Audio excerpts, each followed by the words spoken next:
6 Desember 2024 kemarin, pengadilan Amerika resmi nyetujuin undang-undang ByteDance wajib buat jual TikTok di Amerika ke perusahaan non-China sebelum 19 Januari 2025. Kalau nggak dijual, ya TikTok bakal di-ban total di Amerika. Dan keputusan ini diambil karena kekhawatiran data orang-orang Amerika bisa diakses sama pemerintah China. TikTok sendiri ngerasa waktu yang dikasih itu nggak masuk akal. Makanya Presiden Biden bakalan ngasih perpanjangan waktu 90 hari asal ada perkembangan soal proses penjualan. Di sisi lain, Kedutaan Besar China di Washington ngecam kebijakan itu dan bilang kalau undang-undang itu perampasan komersial terang-terangan. Mereka juga ngingetin kalau kebijakan itu bisa ngerusak kepercayaan dan hubungan Amerika sama China. Ya memang udah didesak terus tiap hari, mau gimana? Apalagi berita ini muncul di tengah-tengah berita Amerika itu membatasi industri chip bisa ekspor ke China. Ya sekarang TikTok masih rencana ngajuin banding ke Mahkamah Agung Amerika supaya keputusan ini dicek lagi. Soalnya TikTok bilang kalau aturan ini berlaku, 170 juta pengguna di Amerika bakal langsung kena dampak ya, dan bisnis kecil bisa rugi lebih dari 1 miliar US dollar. Dan TikTok sendiri bakal kehilangan 29%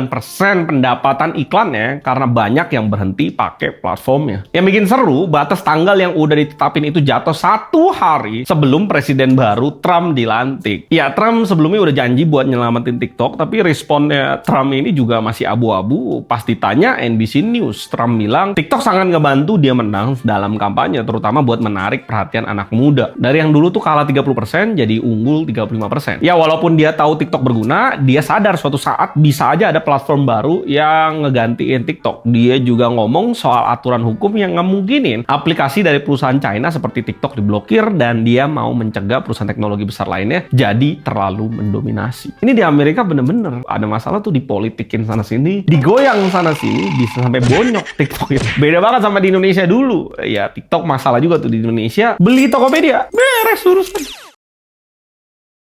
Dan lu bisa top up game kesukaan lu di GTD Top Up.